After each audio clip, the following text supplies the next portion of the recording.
दोस्तों, अंदाज शायराना।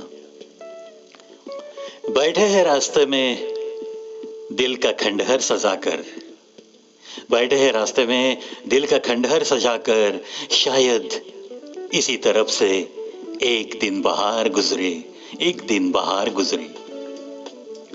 इंसान तो दोस्तों बिल्कुल आशावादी ही तो है। थोड़े बहुत होते हैं जो कि बिल्कुल निराशावादी होते हैं। उनके दिल में तो बस कभी सकारात्मकता आती ही नहीं।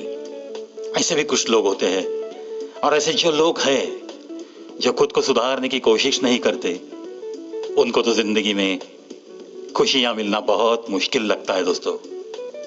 इसीलिए जो निराशावाद है दिल में, उसे पूरी तरह से मिटाने की कोशिश में जुटे रहो। ये देखो क्या कहता है, बैठे हैं रास्ते में दिल का खंडहर सजाकर, शायद इसी तरफ से एक दिन बहार गुजरे।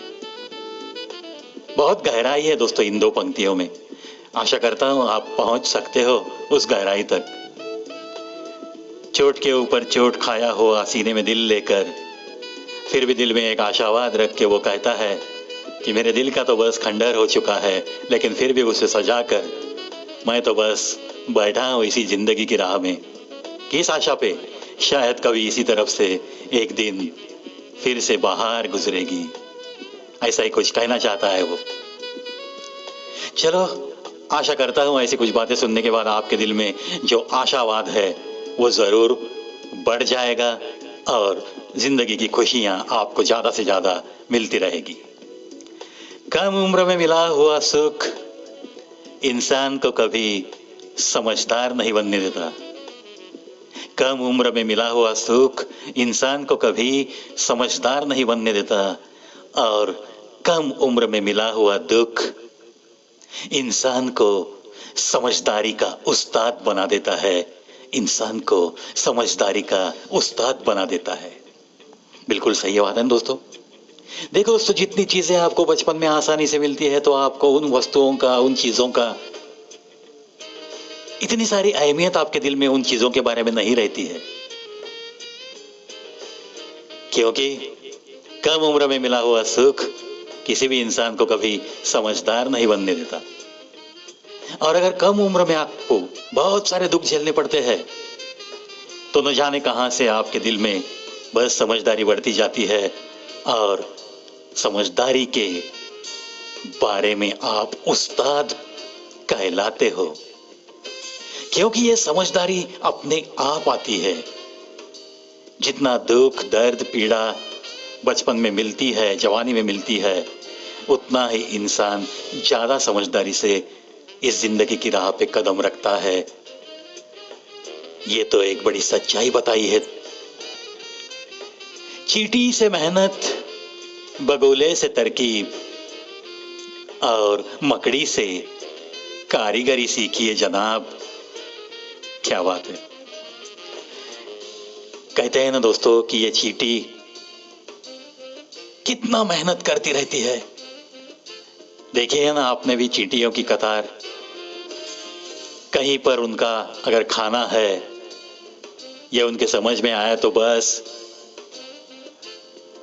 उनके घोंसले में जाकर वो मैसेज दे देती है, और एक लंबी कतार उस खाने से लेकर उनके घर तक दौड़ती रहती है, दौड़ती रहती है।